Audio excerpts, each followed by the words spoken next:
Namaste to all viewers of TV Asia. We are here in the Indian Consulate with a large number of Indian American community members. We are here to make this historic state visit of Prime Minister Narendra Modi special, very special. He just spoke at the US joint session of the US Congress, and we had Indian American community here in large numbers to witness. Many had gone to the White House function in the morning, ceremonial reception. Many also got a chance to see live, joined him at the address at the Congress. Several of them, many of them came here to witness a special session, his address at the Congress. Tomorrow again we have several events. We will have special screening, not just here, but also in New Jersey. We had the Parik Worldwide Media, also special screening of the address to the joint session of Prime Minister Modi. I'm sure people enjoyed it.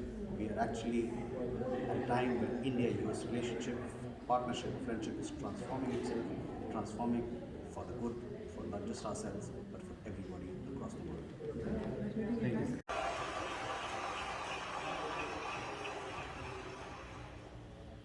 And there is one behind me.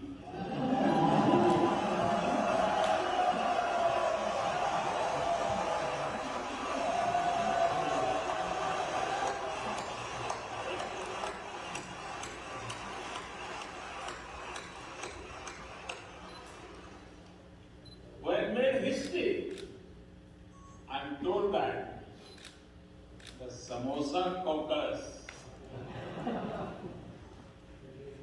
is now the flavor of the house. I hope it grows and brings the full diversity of Indian cuisine here.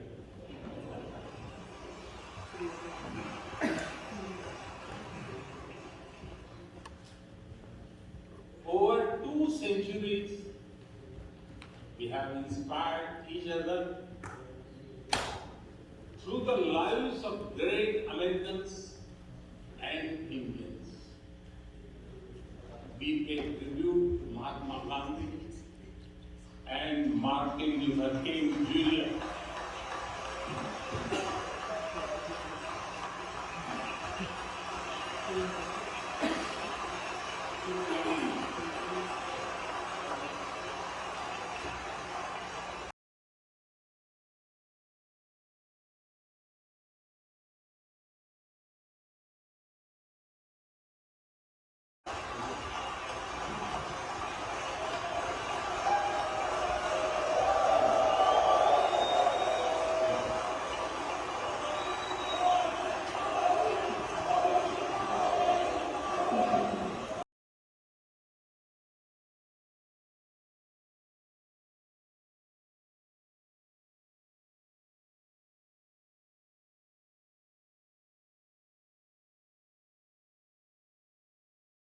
Members, the beauty of democracy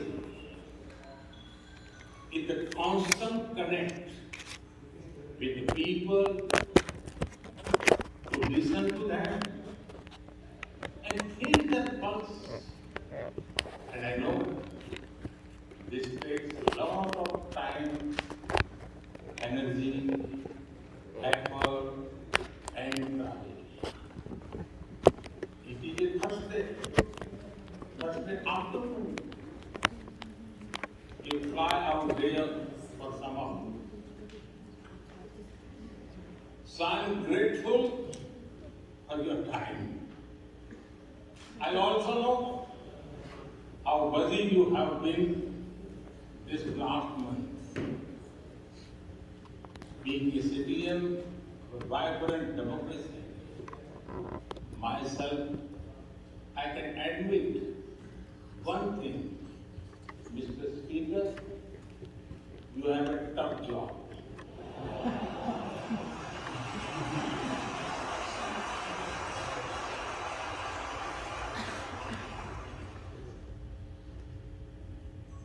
I can relate to the battles of patience, persuasion, and policy.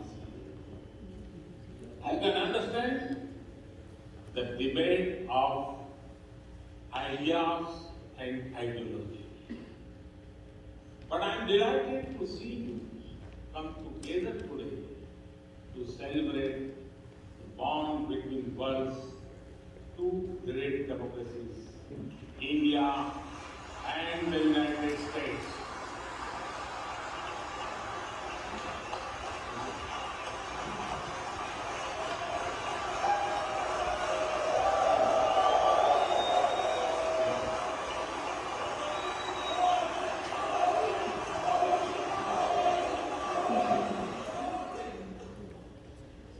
I'm happy to help out.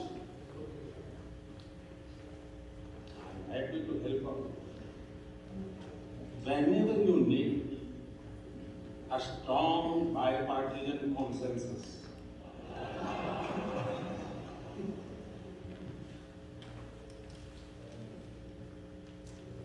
there will be and there must be a contest of ideas and hope.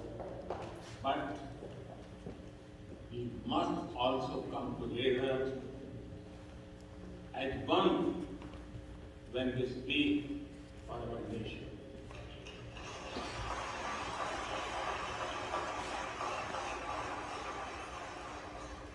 And we have shown that you can do it. Congratulations.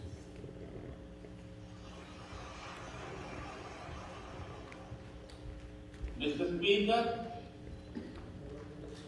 the foundation of America was inspired by the vision of a nation of equal people. Throughout your history, you embraced people from around the world, and you have made them equal partners in the American dream.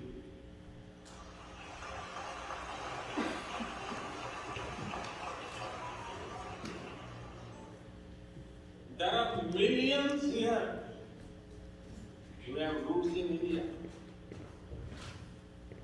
Some of them sit proudly in this chamber.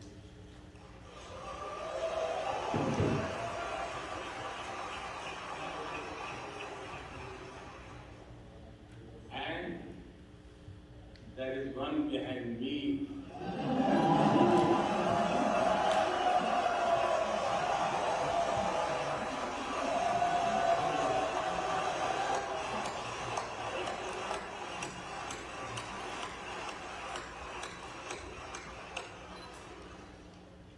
When made history, I'm told that the Samosa Caucus is now the flavor of the house. I hope it grows and brings the full diversity of Indian cuisine here.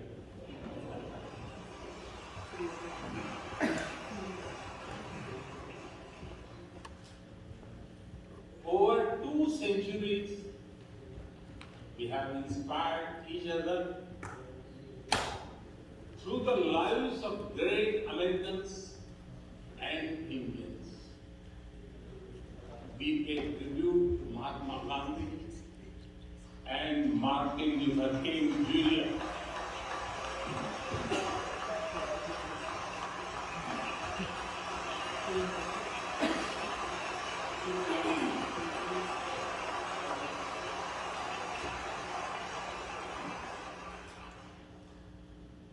We also remember many others who work for liberty, equality, and justice.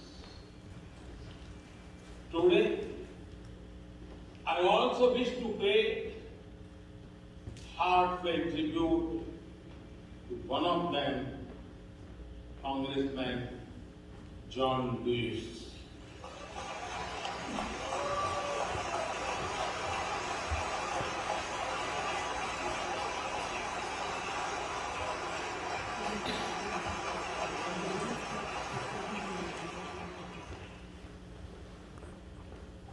Mr. Speaker, democracy is one of our sacred and shared values. It has evolved over a long time and taken various forms of systems. Throughout history, however, one thing has been clear. Democracy is the spirit that supports equality and dignity.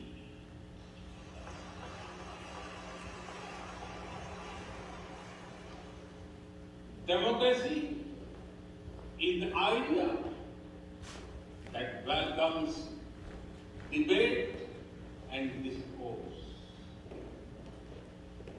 Democracy is a culture that gives wings to thought and expression.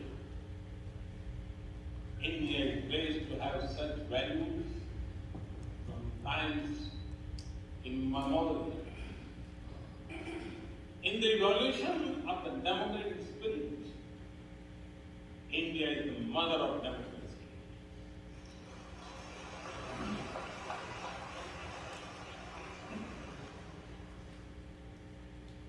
Millennia ago, our oldest scripture says, Ekam Sat Vipra Bahudha Vadanti. It means that truth is one, but the wise expressing in a different way. Now, the US is the oldest and India the largest democracy. Our partnership augurs well for the future of democracy.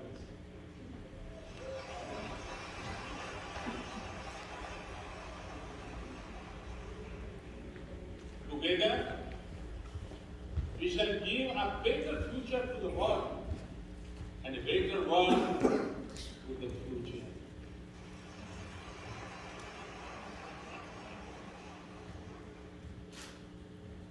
Mr. Speaker, last year, India celebrated 75 years of independence.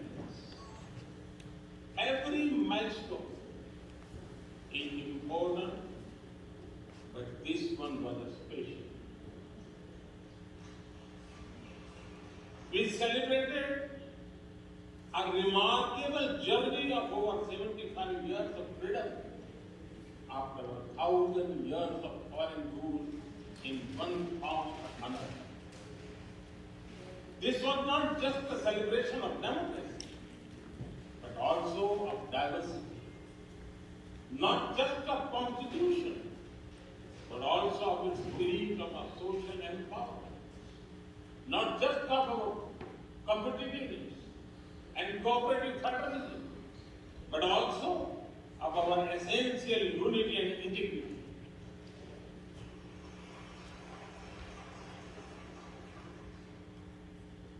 We have over 2,500 political parties.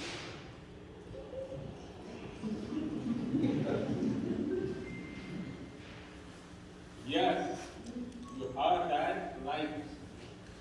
2,500. About 20 different parties govern various states of India.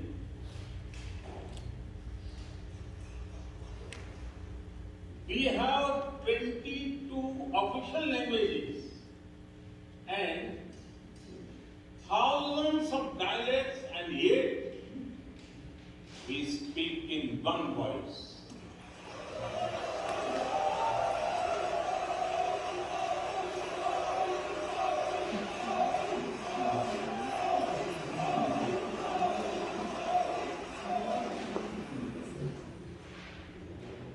Every 100 miles, our cuisine changes. dosa to aloo paratha, and from chicken to sundaes. We enjoy all of these. We are home to all faiths in the world, and we celebrate all of them.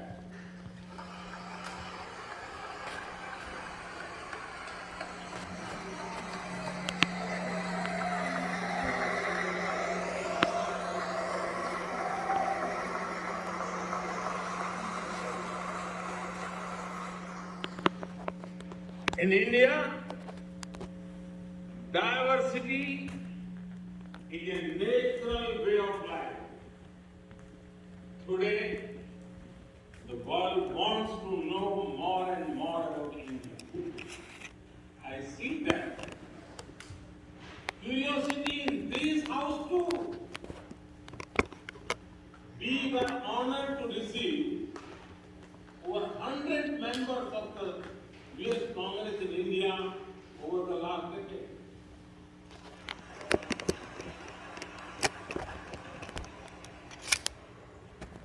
Everyone wants to understand India's development, democracy, and diversity.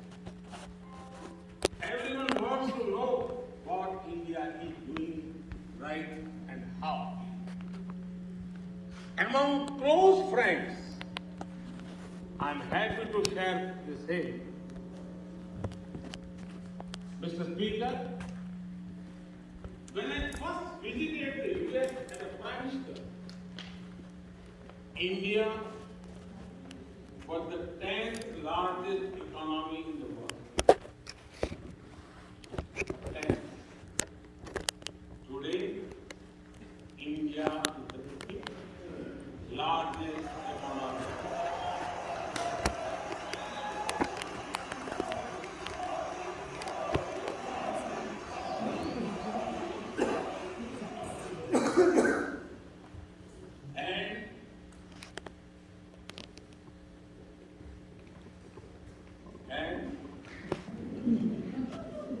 India will be the 3rd largest economy soon.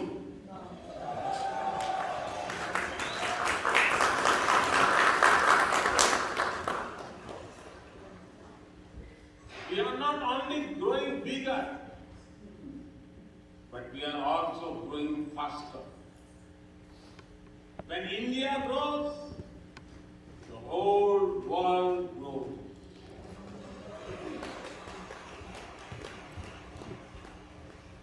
After all, we are 1/6 of the world's population. In the last century,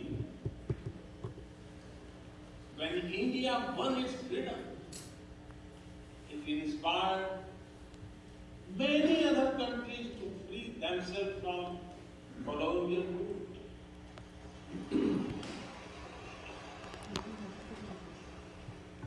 In this century, when India sets benchmark in growth, it will inspire many other countries to do the same.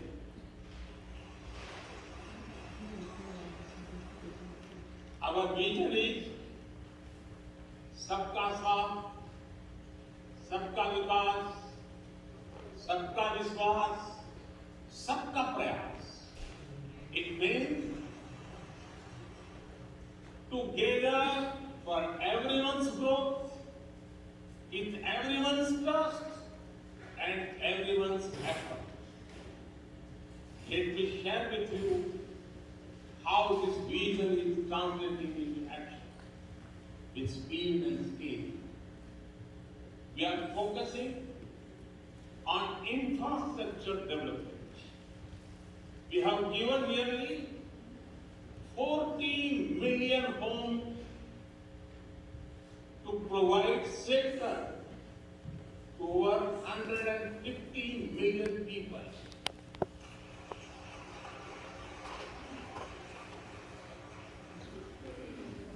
That is nearly 6 times the population of Australia.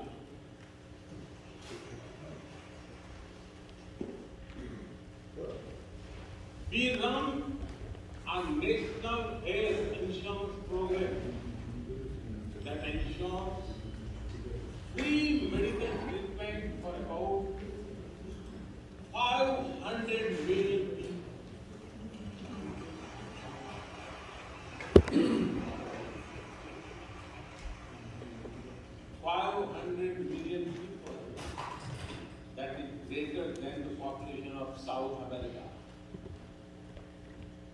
We took banking to the unbanked with the world's largest financial inclusion drive. Nearly 500 million people benefited. This is close to the population of North America. We have worked on building digital India. Today, there are more than 850 million smartphones and internet users in the country.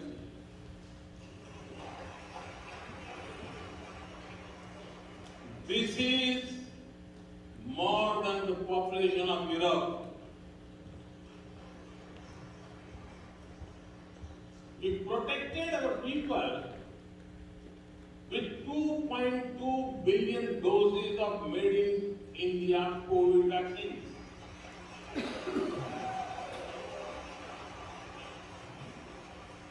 And that too free cost.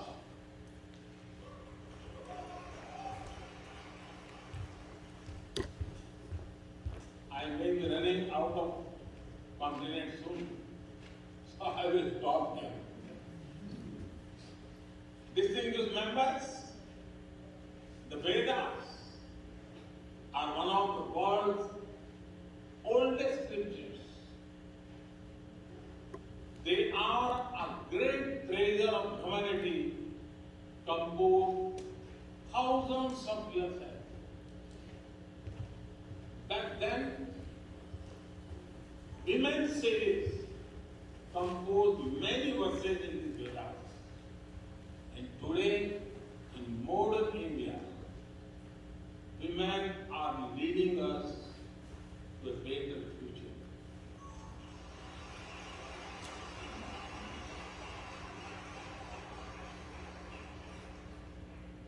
India's vision is not just of development which benefits women.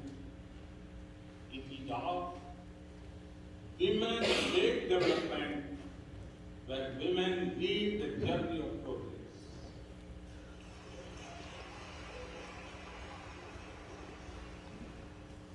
A woman has risen from a humble tribal background to be our head of states.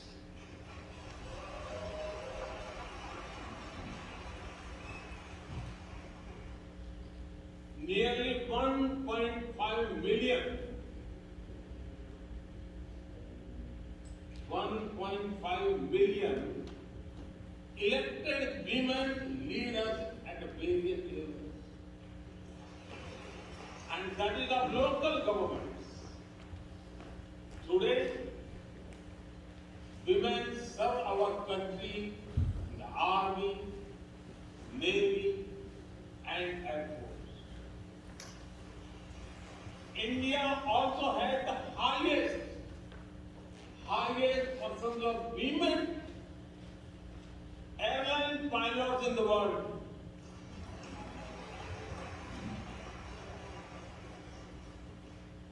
And they have also put us on Mars by leading our Mars mission.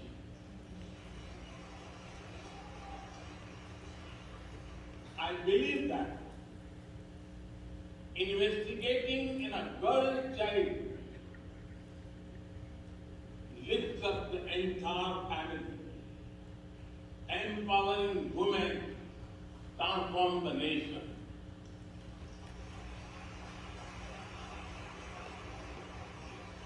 Mr. Speaker, India is an ancient nation with a youthful population. India is known for its traditions, but the younger generation is also making the hub of technology, be it creative deals on Insta or real-time payments. Coding or quantum computing, machine learning or mobile apps, fintech or data science, the youth of India are a great example of how a society can embrace the latest technology.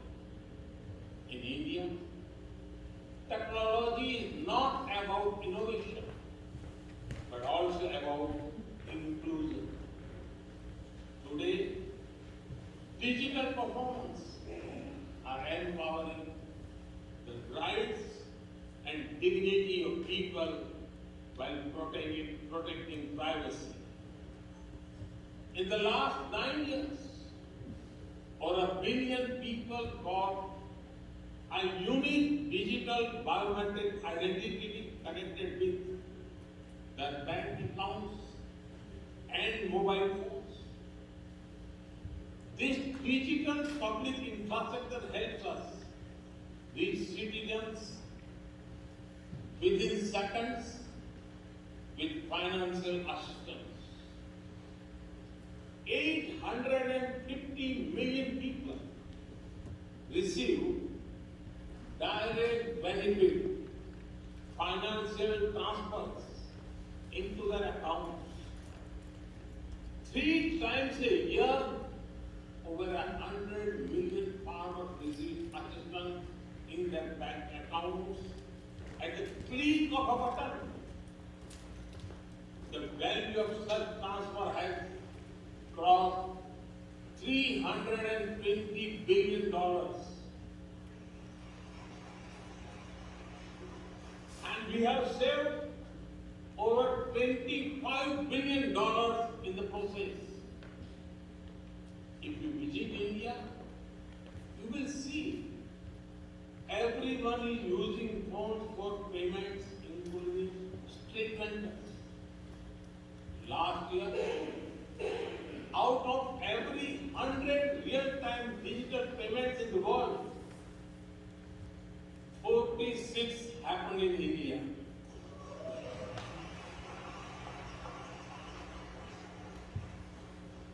Nearly 400,000 miles of optical fiber cables, and cheap data have ushered in a revolution of opportunities. Farmers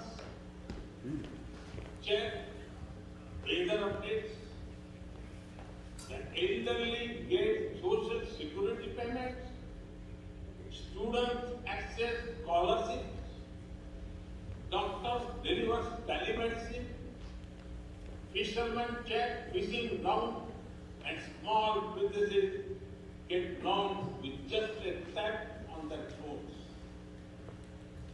Mr. Speaker, a spirit of democracy, inclusion, and sustainability defines us. It also shapes our outlook to the world. India grows by being responsible about our planet. We believe, Mata Bhumihi Putro Aham Prithviya. This means the earth is our mother and we are her children. Indian culture deeply respects the environment and our planet.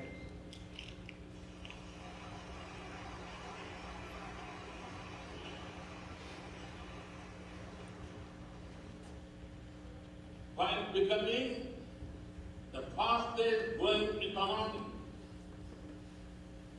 we grew our solar capacity by 2,300%. Yes, you are right. 2,300%.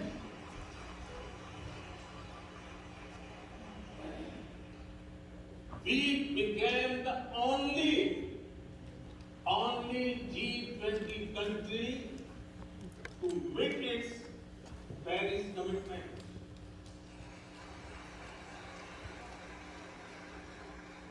We made renewables account for over 40% of our energy sources 9 years ahead of the target of 2030.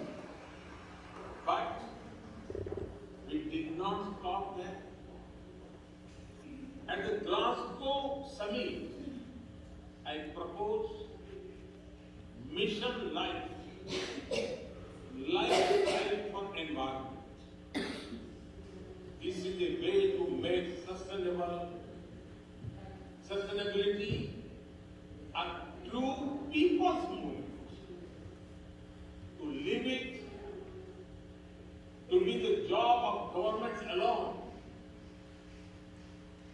by being mindful in making choices, every individual can make a positive impact.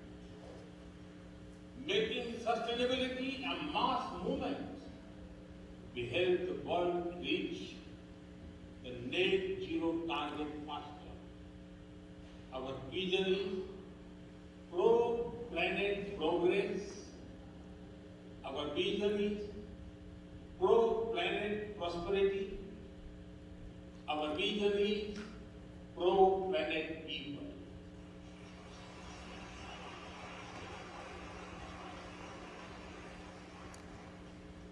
Mr. Speaker, we live by the motto of Vasudhaiva Kutumbakam, or the world is one family.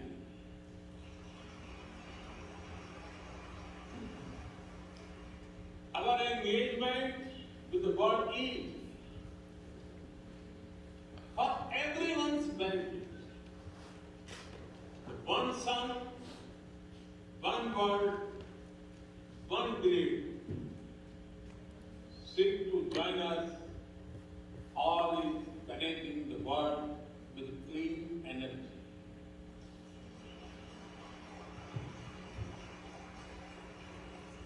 One Earth, one heaven is a vision for global action to bring quality healthcare to everyone, including animals and plants.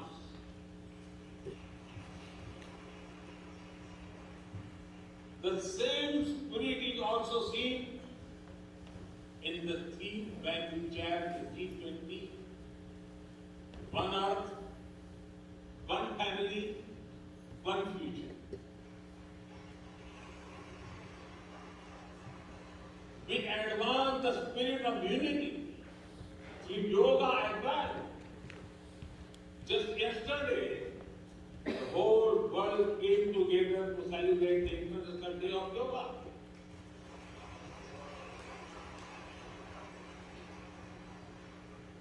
Just last week, all nations joined our proposal at the UN to build a memorial wall to honor the peacekeepers. And this year, the whole world is celebrating the International Year of Millets to promote sustainable agriculture and nutrition alike. During COVID, we delivered vaccines and medicines to over 150 countries. We reach out to others, being disaster and first responders, as we do for our own. We share our modest resources with those who need them the most. We build capabilities, not dependencies.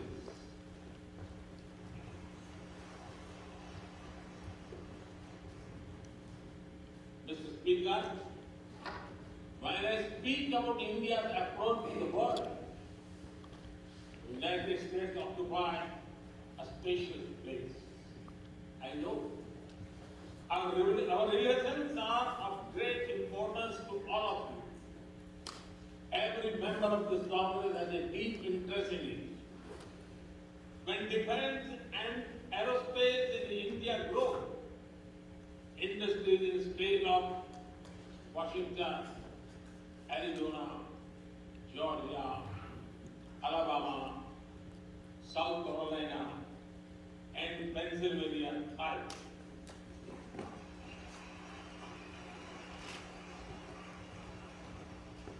When American companies grow, that the research and development centers in India thrive. When Indians fly more, a single order of for aircraft creates more than 1 million jobs in 44 states in America.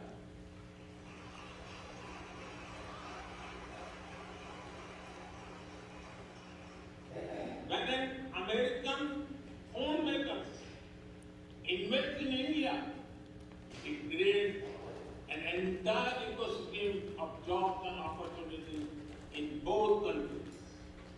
When India and US got together on semiconductors and critical minerals, it helped the world in making supply chains more diverse, resilient, and reliable.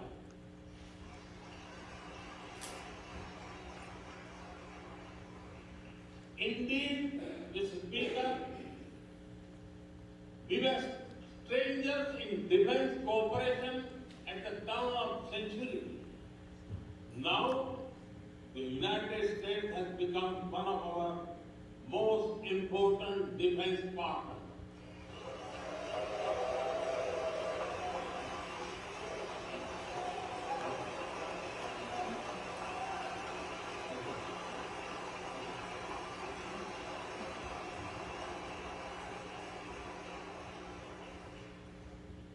Today, India and the US are working together in space and in the seas, in science and in semiconductors, in startups and sustainability, in tech and in trade, in farming and finance, in art and artificial intelligence, in energy and education, in healthcare and humanitarian efforts.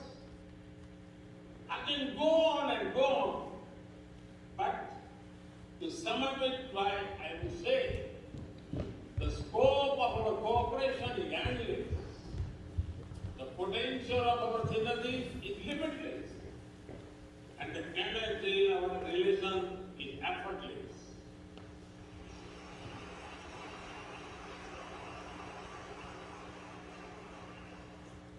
In all this, Indian Americans have played a big role.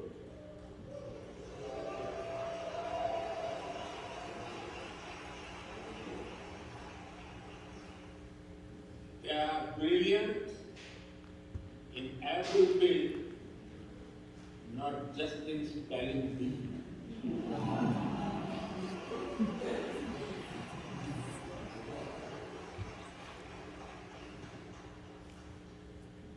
With their hearts and minds, talent and skills, and the love for America and India, they have connected us. They have unlocked doors. They have shown the potential of our partnership. Mr. Speaker, distinguished members, every Indian Prime Minister and American President of the past has taken our relationship further.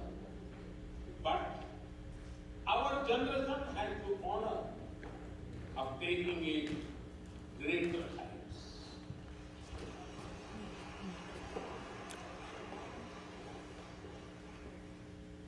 I agree with President Biden that this is a defining partnership of this country.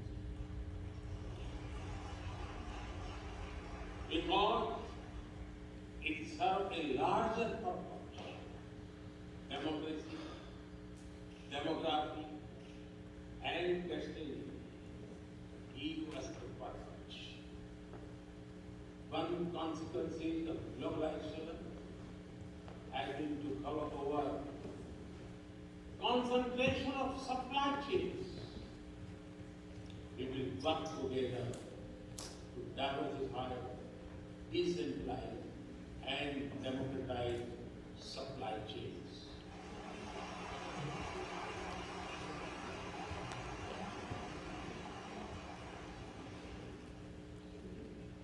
Technology will determine the security, prosperity, and leadership in the 21st century.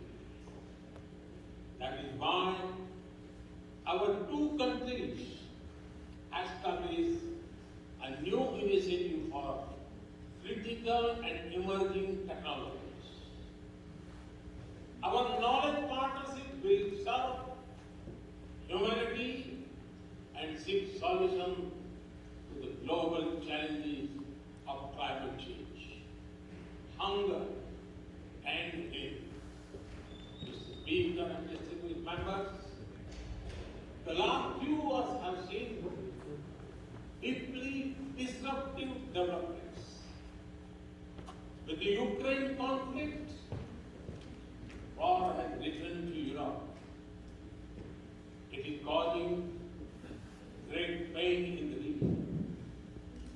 Since it involves major powers, the outcomes are severe. Countries of the global south have been particularly affected. The global order is based on the respect for the principle of UN Charter, peaceful resolution of disputes, and respect for sovereignty and territorial integrity.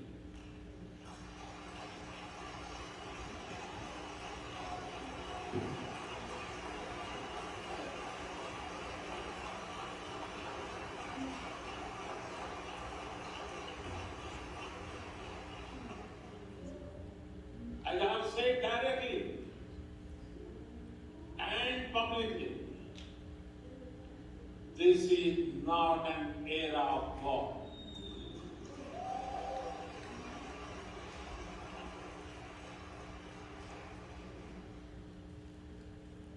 But it is one of dialogue and diplomacy. And we all must do what we can to stop the bloodshed and human suffering.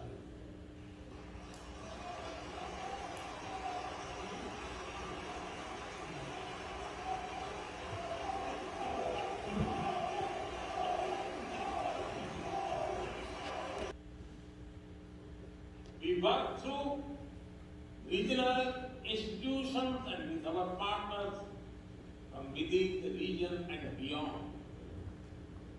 This force has emerged as a major force of good for the region.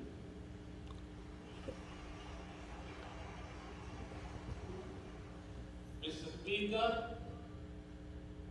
more than 2 decades after 9/11 and more than a decade after 26/11 in Mumbai, radicalism and terrorism still remain a pressing danger for the whole world. These ideologies keep taking new identity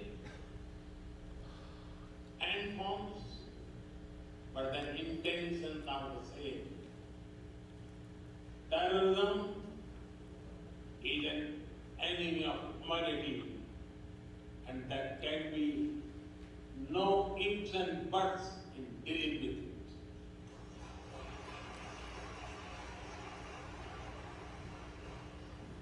We must overcome all such forces sponsoring and exporting terror.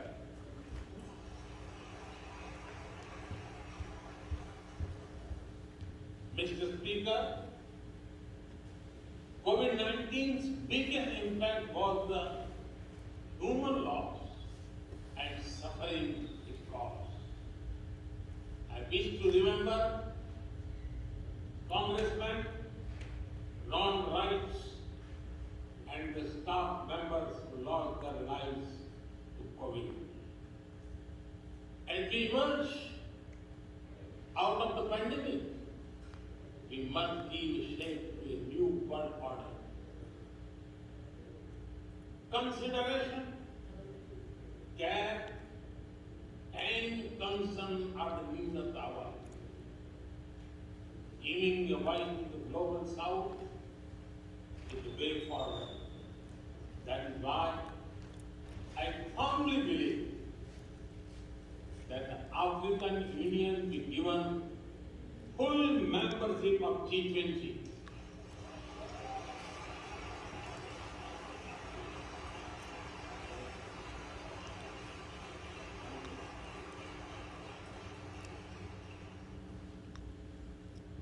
We must revive multilateralism and reform multilateral institutions.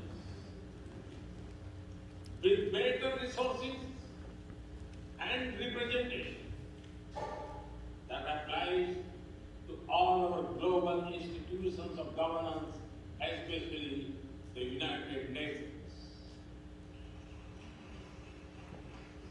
When the world has changed, our institutions too must change,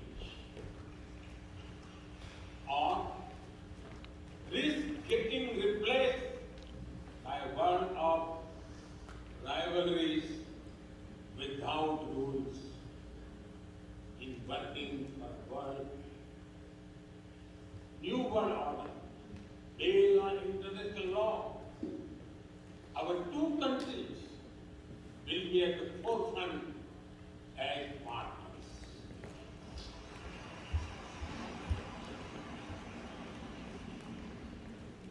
Mr. Speaker and distinguished members,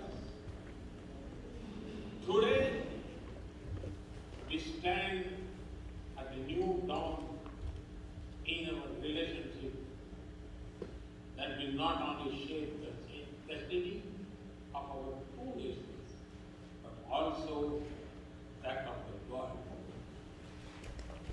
As a young American poet, Amanda God has expressed, when day comes, we step out of the shade.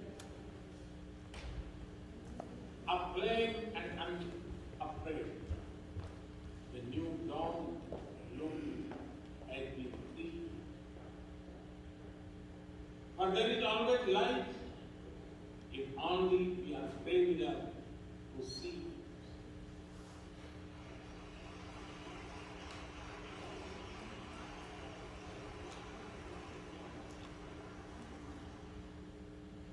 Our trusted partnership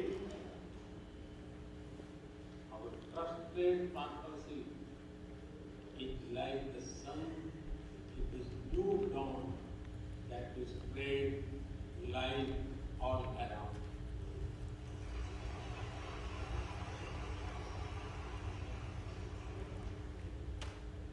I am reminded of a poem that I once wrote.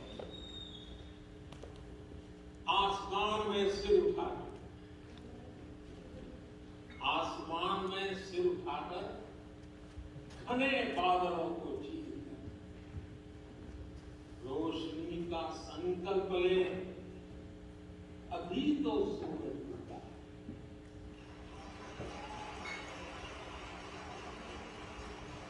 अभी तो सूरज उगा, दृढ़ निश्चय के साथ चलकर, दृढ़ निश्चय के साथ चलकर हर मुश्किल को पार कर घोर अंधेरे को मिटाने, घोर अंधेरे को मिटाने अभी तो सूरज उगा।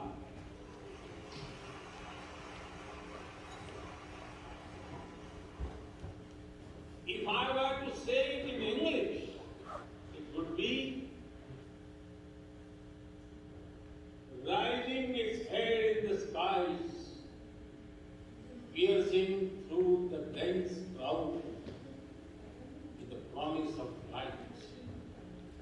The sun has just risen, armed with a deep resolve, overcoming all the odds to dispel the forces of darkness. The sun has just risen.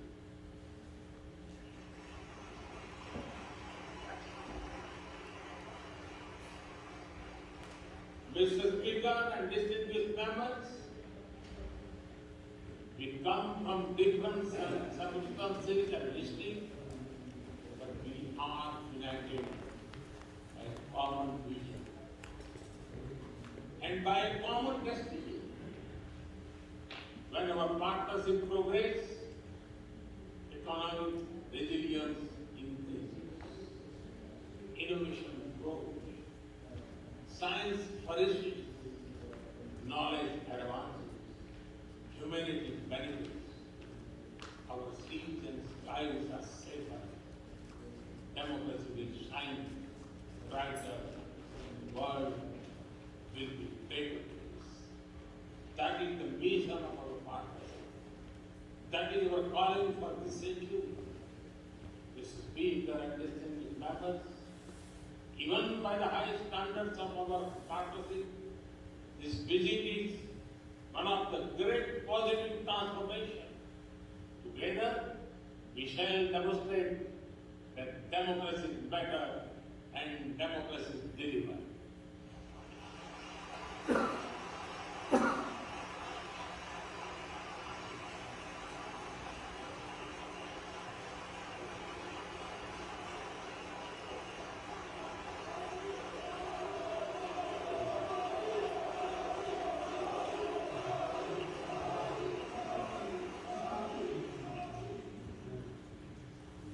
I count on your continued support to the India-US partnership. When I was here in 2016, I said that our relationship is primed for a momentous future. That future is today.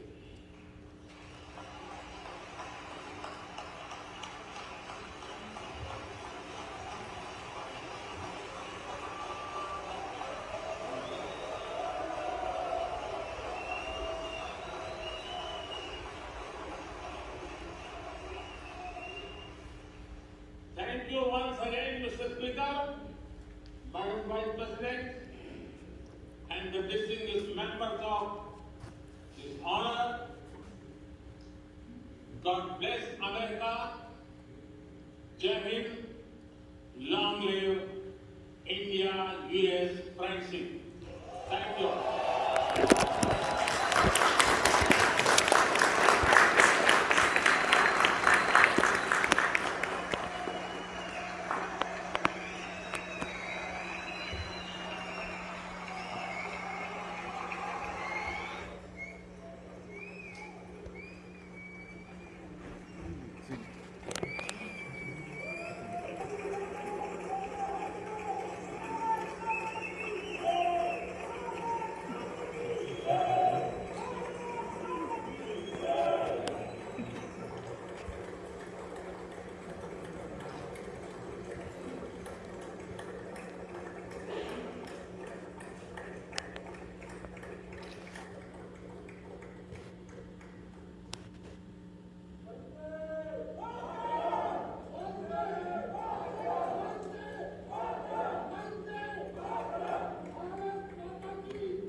बेहद शानदार सारगर्भित सधे हुए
is one behind me.